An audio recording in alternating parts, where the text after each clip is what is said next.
राधे राधे। जय श्री कृष्ण। आप सभी को मेरे इस यूट्यूब चैनल पर हार्दिक स्वागत है। दोस्तों, अभिनंदन है। आज मैं आपको समन्वित बाल विकास परियोजना या योजना, जिसको हम एकीकृत बाल विकास योजना भी कह सकते हैं, हिंदी में चाइल्ड डेवलपमेंट स्कीम के बारे में बता रहे हैं। यह योजना सन 1975 में 5वीं पंचवर्षीय योजना के अंतर्गत शुरू किया गया। पहली पंचवर्षीय योजना 1951 भारत की आज़ादी के बाद शुरू की गई और ये 5वीं पंचवर्षीय योजना है, जिसके तहत बालकों और महिलाओं के हित के लिए, उनके स्वास्थ्य में सुधार के लिए योजना चलाई गई, जिसको हम शॉर्ट में ICDS बोलते हैं। क्योंकि जब भारत आज़ाद हुआ था तब महिलाओं और छोटे बालकों की दशा अत्यंत दयनीय थी। मातृ शिशु मृत्यु दर अधिक था। अधिकांश माताएं और बालक कुपोषित थे। प्रसव के दौरान कई माताएं मर जाती थी, कई बार जच्चा बच्चा दोनों ही मर जाते थे। यह योजना इसी दृष्टि से चलाया गया कि स्त्रियों, खास करके गर्भवती माताओं, धात्री माताओं और छोटे बालकों के स्वास्थ्य में सुधार किया जाए। आज यह योजना 2000 से भी अधिक क्षेत्रों में चलाई जा रही है।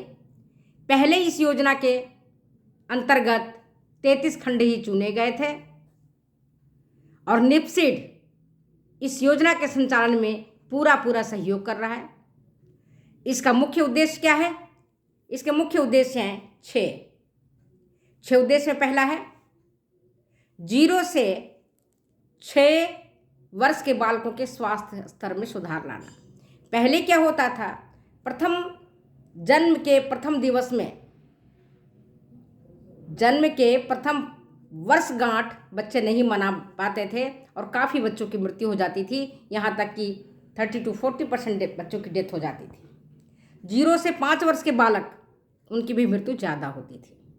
तो 0 से 6 वर्ष के बालकों के स्वास्थ्य स्तर में सुधार लाने के लिए इस योजना को चलाया गया। पहला काम था। और जब स्वास्थ्य, दूसरा रटने वाली बात नहीं है, पहला क्या है? 0 से 6 वर्ष के बालक के स्वास्थ्य स्तर में सुधार लाना। दूसरा है बच्चों के पोषण स्तर में सुधार करके बाल मृत्यु दर की रोकना। तीसरा है बच्चे को जो 6 जानलेवा रोग हैं, जानते हो आप, टेटनस, पोलियो, है ना, डिप्थेरिया, क्षय रोग, तो 6 जो जानलेवा रोग हैं, जो 6 संक्रामक रोग हैं, उनसे बचाव के लिए समय पर टीकाकरण करवाना, बालकों का स्वास्थ्य परीक्षण कराना, माताओं का स्वास्थ्य परीक्षण कराना, बच्चों को मॉर्बिडिटी और मोर्टिलिटी और माल न्यूट्रिशन, इनसे बचाना। कुपोषित बालक जल्दी ही बीमार हो जाते हैं और अनेक प्रकार की स्वास्थ्य समस्याओं से जूझते हैं। और जो छठा कार्य था, गर्भवती और धात्री माता के पोषण स्तर में सुधार लाना और इसके लिए पोषण स्वास्थ्य शिक्षा प्रदान करना और साथ ही पोषण प्रदान करना सरकार की ओर से उनको दिया जाता है। इसका काम क्या है? बाल विकास परियोजना का। कई एक लड़की ने पूछा था, मैडम ICDS का सेवा होगा या योजना होगा? ये परियोजना होगा। फुल फॉर्म समन्वित या समेकित या एकीकृत, कुछ भी लिखोगे सही होगा, हिंदी में सब पर्यायवाची हैं। इंटीग्रेटेड चाइल्ड डेवलपमेंट स्कीम,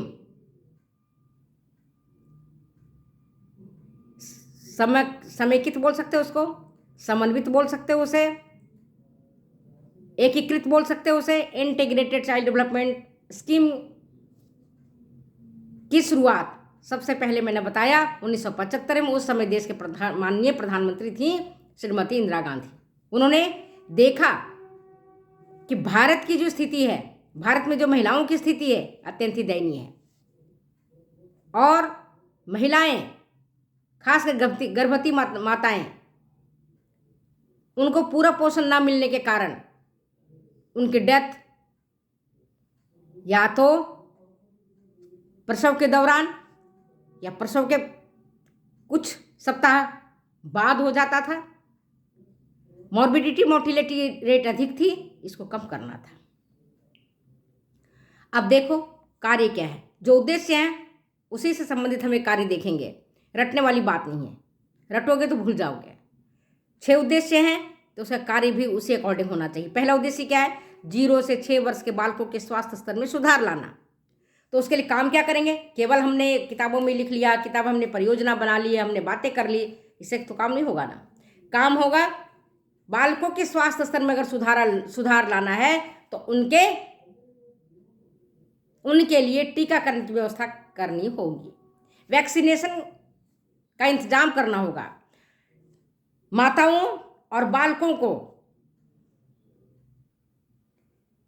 टीकाकरण करवाना होगा। जैसे प्रसव के दौरान कई बार माताएं मर जाती हैं, उनको टिटनस भी हो जाता है, तो गर्भवती माता को टिटनस का सुई लगवाना। छोटे बालकों को जन्म के पश्चात, जो मैंने बताया 6 संक्रामक रोग हैं, उनसे बचाव के लिए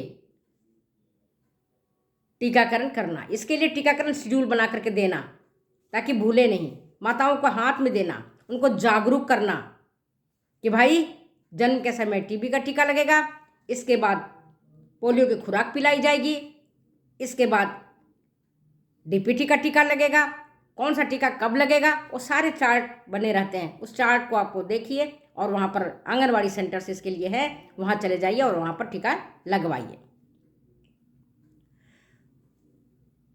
और दूसरा, केवल टीकाकरण नहीं करना बल्कि माताओं और बच्चों के पोषण स्तर में सुधार लाने के लिए भोजन उपलब्ध करवाना। खिचड़ी है, दलिया, फ्रूट, रोटी, दाल, बदल बदल करके, वर्तमान में तो बदल बदल करके आंगनवाड़ी सेंटर्स में बच्चों को और माताओं को दिया जाता है खाने के लिए। कभी खिचड़ी, कभी दलिया, कभी सत्तू, कभी लड्डू, कभी फ्रूट, ये सारी चीज़ें छोटे बालकों और माताओं को खाने को दिया जाता है। क्यों किया गया? ये खास करके इसकी शुरुआत ग्रामीण इलाकों में किया गया कि गांव के लोग वंचित रह जाते हैं, उन्हें नहीं मिलता है, पोषण भरपूर नहीं मिलता है।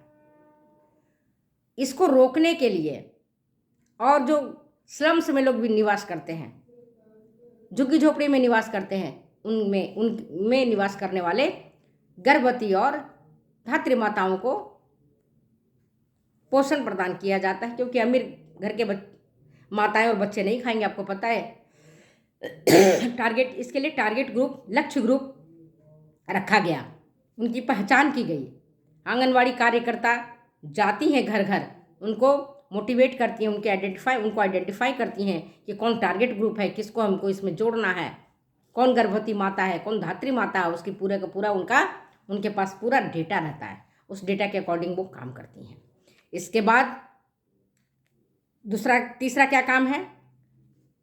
बच्चों को 0 से 6 साल के बच्चे हैं, मतलब 3 से 6 साल का बच्चा मान लो, जो स्कूल अभी नहीं जा रहा है, तो स्कूल पूर्व अनौपचारिक शिक्षा प्रदान करना, informal education for pre school children. 3 से 6 साल के बालकों को खेल खेल में, कहानी के माध्यम से, रोचक तरीके से उनको पढ़ाना, छोटे बालकों को। माताओं को भी नॉलेज देना, पोषण से संबंधित, हेल्थ से संबंधित उनको जानकारी प्रदान करना, और पोषण एवं स्वास्थ्य शिक्षा प्रदान करना। पोषण स्वास्थ्य शिक्षा किसको देंगे? छोटा बच्चा तो सीखेगा नहीं, उसको क्या लेना देना है? सीखेगा कौन? माताएं सीखेंगी। तो पोषण और स्वास्थ्य शिक्षा माताओं के लिए। और प्रशिक्षण किसको देंगे? माताओं को। किस तरह से हम फूड प्रिपेयर करें ताकि उसका लॉसेज कम से कम हो। काय की लॉसेज होती है? विटामिन्स की। कौन सी विटामिन्स? जो जल में घुलनशील होते हैं। उन विटामिन्स को कैसे हम बचा सकें, how to cook the food, how to preserve the food, है ना, किस तरह से भोजन को संदूषित होने से बचाएं, ये सारे चीज़ें सिखाई जाती हैं। तो इसके लिए टीकाकरण के लिए आंगनवाड़ी केंद्र में एक कार्यकर्ता होती हैं जो खास करके महिला होती है, जो गर्भवती और धात्री माता और शिशु को स्वास्थ्य, शिक्षा और पोषण के संबंध में विविध प्रकार की सेवाएं प्रदान करती हैं और उनकी सहायता करती हैं। उनके अंदर जो क्वेरी होता है उनको वो शांत करती हैं। और आंगनवाड़ी कार्यकर्ता के मूल्यांकन के लिए आंगनवाड़ी सुपरवाइजर होते हैं। ठीक है, ये काम टीकाकरण के अंतर्गत किया जाता है। दूसरा आपका पूरक आहार, सप्लीमेंट्री फूड दिया जाता है। किसको? बच्चों को और माताओं को। जो निर्धन वर्ग के बालक हैं, जो निर्धन वर्ग की माताएं हैं, उनको निःशुल्क भोजन उपलब्ध करवाया जाता है 1 से 6 वर्ष की आयु के बालकों को, और उन्हें बदल बदल करके फूड उपलब्ध करवाया जाता है। 1 वर्ष में पूरक आहार 300 दिन दिया जाता है। 365 दिन का 1 साल होता है। 50 दिन छोड़ के बाकी 300 दिन उनको दिया जाता है। और जो बच्चे सीवियर मालनरिश्ड हैं, गंभीर रूप से कुपोषित हैं, उनके लिए विशेष पोषाहार की व्यवस्था की जाती है। पूरक पोषाहार में जैसे आपको मैंने बताया, भुना चना, मूंगफली, दलिया, खिचड़ी, चावल दाल, अंकुरित मठरी आदि भोजन उनको वितरित किए जाते हैं। और तीसरा, स्कूल पूर्व बालकों के लिए अनौपचारिक शिक्षा दी जाती है। उन्हें आंगनवाड़ी केंद्र में बुलाया जाता है। खेल खेल के माध्यम से रोचक तरीके से उन्हें पढ़ना लिखना सिखाया जाता है। इसके लिए आंगनवाड़ी जो कार्यकर्ता है उनको विशेष रूप से प्रशिक्षित किया जाता है कि आप किस तरह से बच्चों को पढ़ाएंगी, किस तरह से बच्चों को आप रोचकता उत्पन्न करेंगी उनमें। और इसके बाद चौथा है पोषण में स्वास्थ्य शिक्षा। पोषण और स्वास्थ्य शिक्षा किसके लिए? मैं फिर से दोहरा रही हूँ, पोषण और स्वास्थ्य शिक्षा किया जाता है गर्भवती और धात्री माताओं को केंद्र पर, आंगनवाड़ी केंद्र पर 2-3 महीने में एक बार बुलाया जाता है। उन्हें संतुलित और पौष्टिक आहार संबंधी बातों की विस्तृत जानकारी दी जाती है। उन्हें समझाया जाता है, अभी मैंने बताया कि how to cook the food, how to take care of the baby. आपके छोटे बच्चे हैं, उसका देखभाल आप कैसे करेंगे, उनका केयर कैसे लेंगे, ये सारे काम करवाए जाते हैं। उनको केंद्र पर हर दूसरे तीसरे महीने बुलाया जाता है और विस्तृत जानकारी स्वास्थ्य और पोषण से संबंधित दी जाती है। इसके बाद जो 5वां कार्यक्रम है यह है प्रशिक्षण। समन्वित बाल विकास योजनाओं के सफल क्रियान्वयन के लिए समय समय पर किसको प्रशिक्षण दिया जाता है? आंगनवाड़ी कार्यकर्ता को, आंगनवाड़ी सुपरवाइजर को और बाल विकास परियोजना अधिकारी, जिसको हम कहते हैं CDPO, child development project officer, और आंगनवाड़ी ट्रेनिंग सेंटर के इंस्ट्रक्टर को प्रशिक्षण दिया जाता है ताकि वे विभिन्न कार्यों का संपादन कुशलता और निपुणता से कर सके। अब देखें इसमें इसके फायदे क्या हुए। फायदा ये हुआ कि स्वास्थ्य स्तर सुधरा। किसका स्वास्थ्य स्तर सुधरा? छोटे बालकों का। और किसका स्वास्थ्य स्तर सुधरा? माताओं का। दूसरा फायदा क्या हुआ? मोर्टिलिटी मॉर्बिडिटी रेट में कमी आई। माताएं जागरूक हो गई। पहले आंगनवाड़ी कार्यकर्ता उनके घर जाते थे, बच्चों को किस तरह से पाला पोसा जाए इसके बारे में बताया जाता था। अब माताएं खुद जागरूक हो गई, सेंटर खुद जाती हैं और बहुत सारी चीज़ें सीख के आती हैं। बच्चों को कैसे परवरिश करना है वो करने लगी हैं। इसके बाद बच्चे खुद सेंटर्स पर पहुंचाती हैं, उनको पढ़ना लिखना सीखने के लिए भेजती हैं, जिसका परिणाम हुआ कि बच्चे अब जब 6 साल के हो गए तो प्राथमिक स्कूल जाने लग गए और वहाँ बच्चे जाने में आनाकानी नहीं करते हैं, अब जाते वक्त नहीं रोते हैं। दूसरा और क्या, 1991 से सन 1991 से जो एडोलेसेंस गर्ल हैं जिनकी उम्र 15-16 साल है, उनको भी इस कार्यक्रम के अंतर्गत जोड़ा गया। उनको भी हेल्थ एंड न्यूट्रिशन से संबंधित ट्रेनिंग दिया गया, जिसका परिणाम क्या हुआ कि जो आज किशोर बालिकाएं हैं वही आफ्टर मैरिज एक माँ बनेंगी, और जब एक अच्छी माँ बनेंगी तो अपने बच्चों को अच्छी तरीके से परवरिश करेंगे। तो क्या हुआ, पोषण स्तर सुधरा, एजुकेशन अच्छा हुआ और स्वास्थ्य स्तर सुधरा। उद्देश्य क्या था, कम्युनिटी जो हमारे था, जो समुदाय के लोग हैं, टारगेट कम्युनिटी है, उन कम्युनिटी को सुधारना था। तो ये हमारे 5 वर्षीय योजना के अंतर्गत एकीकृत बाल विकास परियोजना की शुरुआत की गई। तो हम अपनी वीडियो को यहीं विराम देते हैं और फिर मिलते हैं अगली वीडियो में अगली बातों के साथ। फिर हम अगले बार पढ़ाएंगे विशेष पोषाहार कार्यक्रम जो सन 1970-71 में शुरू किया गया था। अगर वीडियो अच्छी लगती है तो प्लीज़ शेयर करें, कमेंट करें, सब्सक्राइब करें। फिर मिलते हैं हम अगले वीडियो में।